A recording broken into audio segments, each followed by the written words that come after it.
माया के बजरिया हो, अरे माया के बजरिया हो गुजरिया जइबू छोड़ के।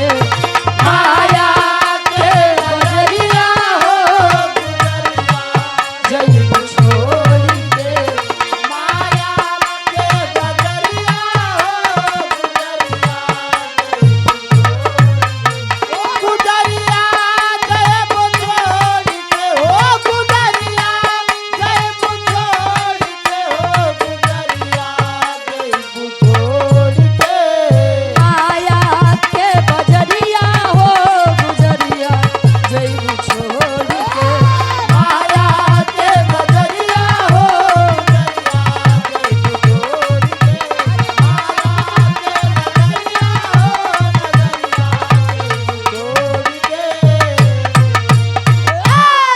कहे माया के बजरिया हो गुजरिया जइबू छोड़ के।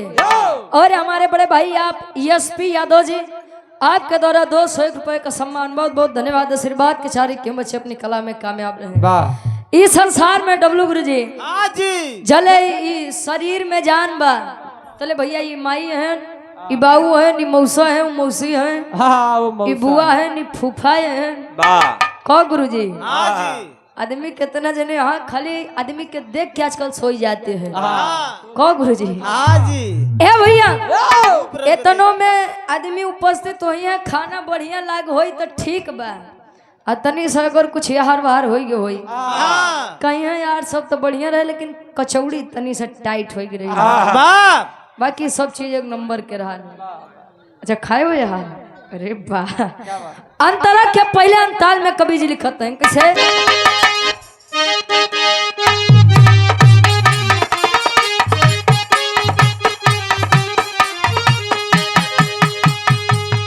अलका इंटरप्राइजेज की तरफ से 51 रुपया, बहुत बहुत धन्यवाद। एसपी यादव भाई हमारे 201 रुपए का सम्मान। 184 भटक भटक के मानो मिला बतनवा हो।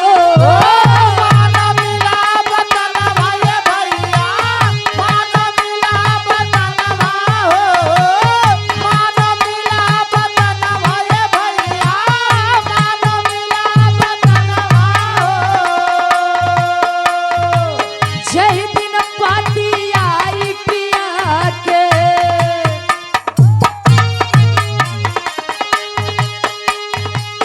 जय दिन पाती आई पिया के जाना पड़ी गवनवा हो।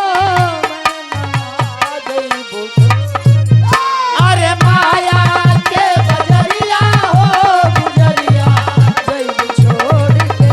गुजरिया जइबू छोड़ के। हो गुजरिया जइबू छोड़ के। हो गुजरिया जइबू छोड़ के। माया के बजरिया हो गुजरिया जइबू छोड़ के। माया के नगरिया हो गुजरिया जइबू छोड़ के। माया के नगरिया हो गुजरिया जइबू छोड़ के। लोग कहते हैं कि 84 लाख योनियों में भटकने के बाद एक मानव तन मिलता है।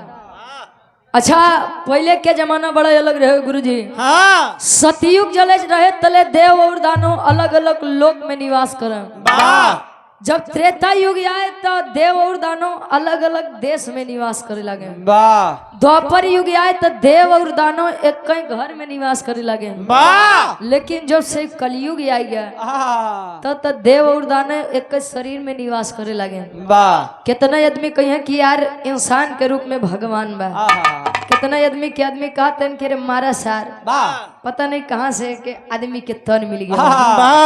आदमी जानवर है ये भी थे। हाँ आदमी के रूप में साला शैतान है। वाह तो आदमी अपने कार्य से बढ़िया भी बन सकत है, कार्य से खराब भी बन सकत है।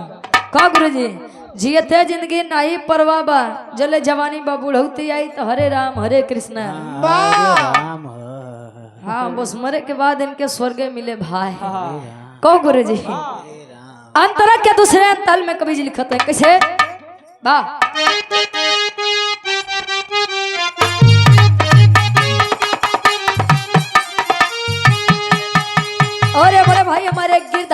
यादव जी मदारी छे आपके द्वारा 100 रुपया बहुत बहुत धन्यवाद।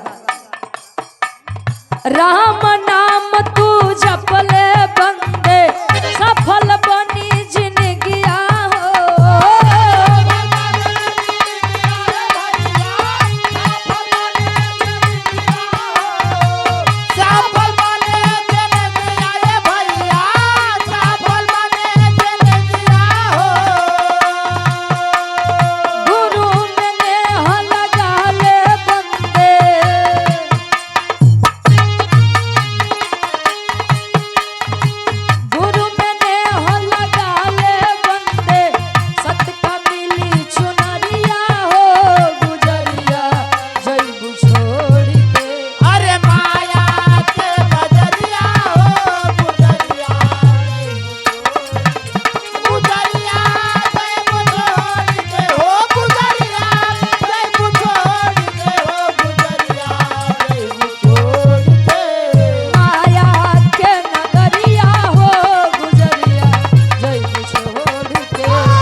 सफल बनी जिंदगिया हो और गुरु में नेह लगा ले बंदे सत्य का मिली चुनरिया हो।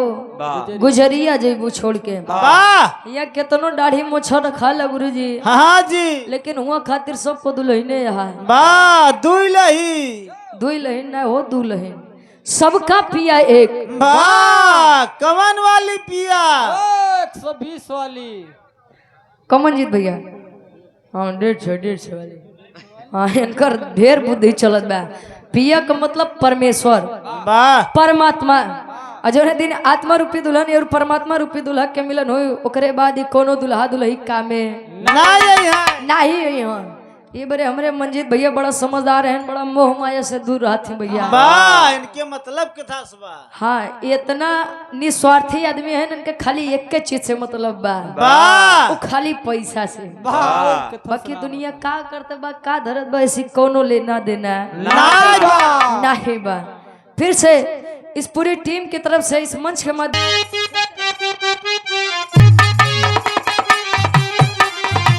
और यहाँ बड़े भाई गुरु बिहारी गुरु गणेश जी स्वर की राह तकाए हो।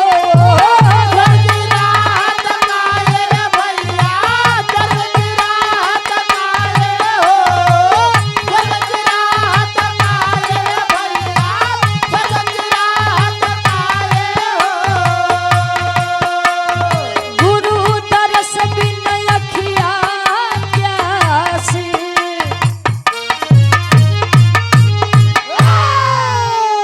अरे गुरु दरस बिन अखिया प्यासे तरुचि निहारे हो। गुजरिया जैबू छोड़ के अरे माया के नगरिया हो। गुजरिया जैबू छोड़ के